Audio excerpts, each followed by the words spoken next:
Okay, so these are my answers for the discussion this week. The question was, which benefit resonates most with you, and how do you think it could impact your future teaching practices? What topics do you think you might need ongoing support in your future role as an educator? What I put on here was the benefit that resonates most with me after reading Chapter 6, Article 1, How to Become a Connected Educator, was to join a network. I believe that this would impact my future teaching practices because of the way that I'll manage my classroom. It'll be a combination of things that I've learned from other teachers, things that I've observed in the classroom, and some things that I've chose to implement kind of based off of what I've learned from other educators as well. So networking is a great way to discover new teaching methods, finding out what has worked and what hasn't worked, professional learning opportunities, collaboration, and conversations about different teacher area of interests. So networking would be a great way to kind of pick at other people's minds.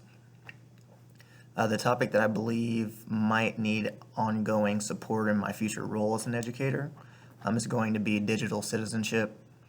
We're only going to be using more and more technology, and much of that new technology is going to be implemented with younger students. So therefore, I do feel that digital citizenship is always going to be something that's going to need to be supported, so we can encourage students to be safe online, and encouraging a good well-being with their online reputation. It says, which of these tools do you feel the most comfortable using, and why? Are there tools that you might think be challenging to integrate into your routine? And explain. So I'm comfortable using Zoom, Teams, Skype, and Slack. I've had experience using all of them with my previous jobs. They were mainly used as a tool for mass communication. When it came time to schedule different video conferences, everyone was easily notified, and then we'd send them a link or a password, which would end up being on Zoom.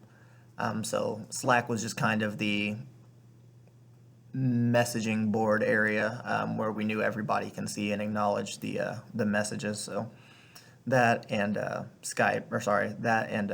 Zoom were Slack and Zoom were used hand in hand with each other.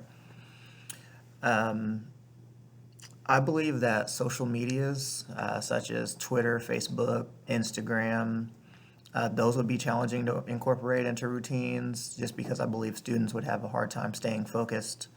When I'm personally on social media, I can tell that I have a hard time staying focused. I kind of tune out to everything that's going on around me. So I do feel that students would be a little too busy navigating that instead of receiving something positive for it. And I do believe other teachers would have a hard time or agree with me.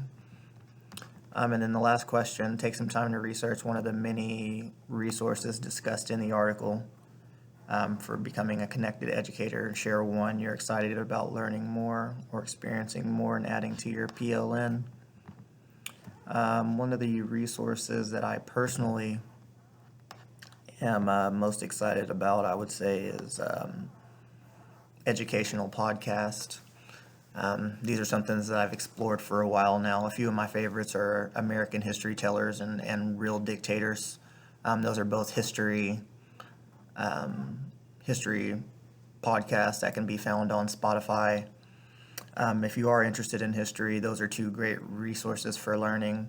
But also, after reading some of the resources on here, the Teachers Off Duty podcast sounds very interesting. I did research that, and it looks like that's available online on Spotify as well as through the Apple podcast link.